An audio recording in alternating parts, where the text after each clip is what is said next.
एक गांव में दो भाई अपने अपने परिवार के साथ रहते थे। एक भाई अमीर था तो दूसरा गरीब। दिवाली आई, सारे गांव में खुशियां मनाई जा रही थी।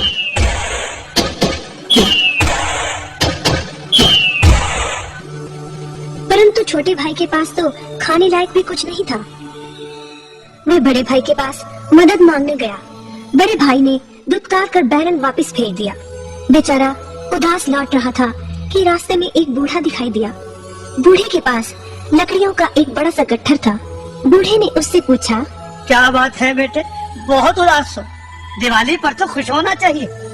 काहे की दिवाली ताऊ, मेरे भाई ने भी मेरी मदद नहीं की। मेरा परिवार भूखों मर रहा है और मैं कुछ नहीं कर पा रहा। यदि तुम मेरी मदद करो, इन लकड़ियों के गट्ठर को मेरे घर पहुंचा दो, तो मैं तुम्हें जो दूंगा उससे तुम अमीर हो जाओगे। छोटा बूढ़े के पीछे चलता हुआ लकड़ियों के गट्ठर को उसके घर छोड़ आया। बूढ़े ने छोटे को एक मालपुआ दिया और बोला, जंगल में जाना, एक जगह अजीब तरह के 3 पेड़ तुम्हें दिखेंगे, जिसके पास एक चट्टान होगी। ध्यान से देखोगे तो चट्टान के कोने में तुम्हें गुफा का एक मुंह दिखेगा। गुफा में चले जाना, वहाँ 3 बौने रहते हैं।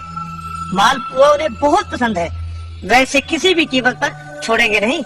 तुम उनसे धन नहीं मांगना, बल्कि कहना मुझे पत्थर की चक्की दे दो। छोटा भाई गुफा में जा पहुंचा।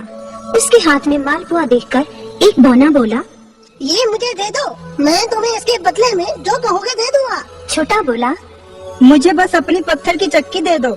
चक्की लेकर छोटा जैसे ही चलने लगा, बौना बोला, इसे मामूली चक्की ना समझना, इसे घुमाने पर तुम जो मांगोगे इसमें से निकलता रहेगा। इच्छा पूरी होने पर इस पर लाल रंग का कपड़ा डाल देना, सामान बनना बंद हो जाएगा। चक्की लेकर छोटा भाई घर पहुंचा। पत्नी और बच्चे भूखे थे। उसने कहा, यहाँ पर एक कपड़ा बिछाओ। कपड़ा बिछाकर चक्की उसके ऊपर एक किनारे रखकर छोटे ने चक्की चलाई और बोला, चक्की चक्की चावल निकाल।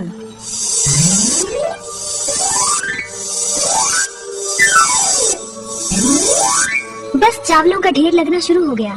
लाल कपड़े से चक्की को ढककर छोटे ने फिर कपड़ा हटाया और दोबारा चक्की चलाकर बोला, चक्की चक्की दाल निकाल।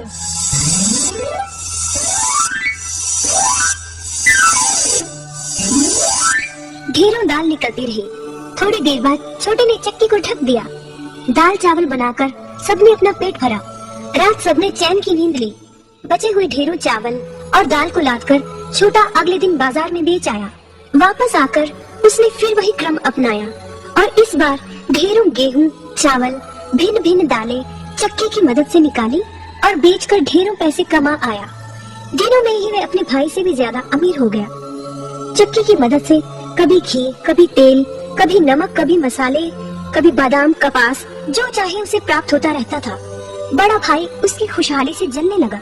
उसने सोचा, चंद दिनों पहले तो ये भूखों मर रहा था, अब इसके हाथ क्या लगा जो ये मुझसे भी ज्यादा धनी हो गया है। एक रात चुपचाप वो छोटे के घर में छुप गया।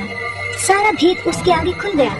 अगले दिन जब छोटा बाजार सामान बेचने गया था, तो बड़ा भाई छोटे के घर पहुंचा और उसके घर से चक्की चुरा कर ले आया और अपने परिवार को लेकर दूर कहीं टापू में जाकर बसने के इरादे से घर से चल पड़ा। समुद्र किनारे पहुंचकर उसने एक नाव खरीदी। सभी उसमें बैठ गए और नाव में बैठकर टापू की ओर चल दिए। उसकी पत्नी हैरान थी कि एक बेकार सी चक्की लेकर उसका पति सारा घर बाहर छोड़कर हम सबको लेकर कहाँ जा रहा है। बड़े भाई ने पत्नी की जिज्ञासा शांत करने के लिए चक्की को घुमाया और बोला, चक्की चक्की नमक निकाल।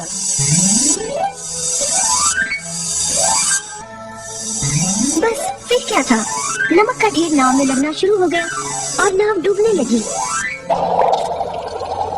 बड़े भाई को चक्की बंद करने का उपाय तो पता नहीं था। उन सब की जल समाधि बन गई। सभी चक्की समेत समुद्र में डूब गए। कहते हैं कि चक्की अब भी घूम रही है, तभी तो समुद्र का पानी खारा है।